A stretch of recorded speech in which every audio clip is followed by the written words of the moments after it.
வணக்கம் ஃப்ரெண்ட்ஸ், எல்லோரும் எப்படி இருக்கீங்க? சித்ரா ஸ்பைசி கிச்சனில் காடை 65 எப்படி செய்கிறதுன்னு பார்க்கலாங்க. பாருங்கள், நான் காடையை வந்து க்ளீன் பண்ணி 4ஆக கட் பண்ணி எடுத்துக்கிட்டேங்க. இதை வந்து நம்ம இப்போ கடாயில் வந்து உப்பு போட்டு இந்த கறி உருண்டு வர அளவுக்கு கொஞ்சம் நம்ம வேவிச்சுக்கிறோங்க. பாருங்கள், கடாயை வச்சுக்கிட்டேங்க. இப்போ வந்து நான் காடை இதில் சேர்த்துக்கிறேங்க.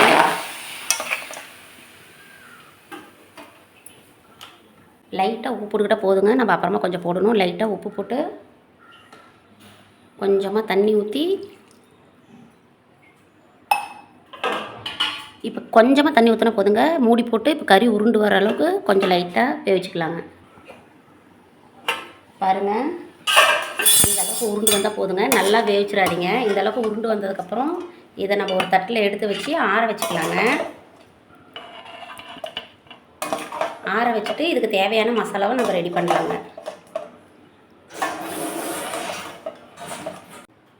பாருங்கள், ஆறிடுச்சுங்க. இதை நம்ம சேர்த்துக்கலாங்க. இதுக்கு தேவையான பொருள் வந்துங்க, ஃபஸ்ட்டு ஏற்கனவே நம்ம உப்பு போட்டு வச்சுருக்கோங்க. அதனால் உப்பு லைட்டாக போட்டுக்கலாங்க தேவையான அளவு. கறி மசாலா தூள் 2 ஸ்பூன், மிளகாத்தூள் 1 ஸ்பூன், சிக்கன் 65 மசாலா 2 ஸ்பூன், இஞ்சி பூண்டு தேவையான அளவு,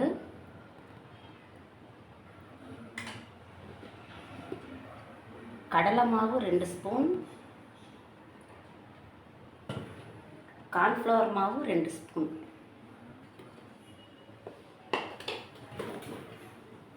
நம்ம இதை தண்ணி ஊற்றி பிசைஞ்சிக்கலாங்க. லைட்டாக தண்ணி தெளித்து பிசைஞ்சிக்கோங்க.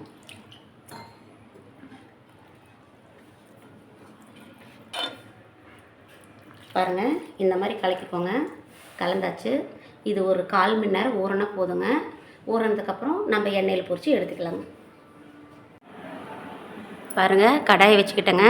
எண்ணெய் ஊற்றிக்கிட்டேங்க. எண்ணெய் காஞ்சிருச்சு. காடையும் நம்ம ஊற வச்சு எடுத்துருக்கோங்க. இதுவும் காஞ்சிருச்சு. இப்போ நம்ம எண்ணெயில் போட்டு பொரித்து எடுத்துக்க வேண்டியதாங்க.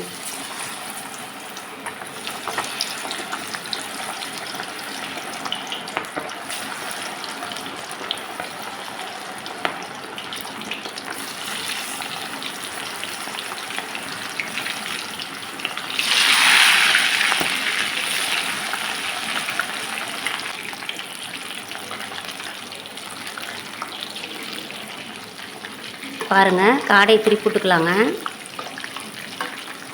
திருப்பி போட்டு நல்லா வேக வைக்கணுங்க.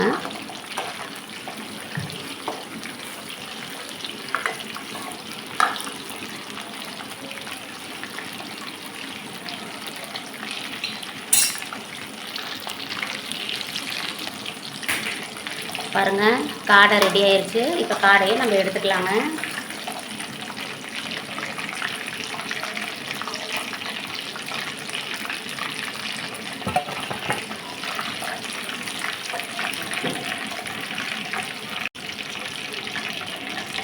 காடை 65 ரெடிங்க.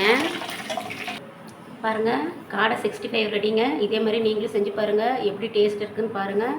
பிடிச்சிருந்தா லைக் பண்ணுங்கள், கமெண்ட் பண்ணுங்கள், ஷேர் பண்ணுங்கள், சப்ஸ்கிரைப் பண்ணுங்கள் ஃப்ரெண்ட்ஸ். தேங்க்யூ.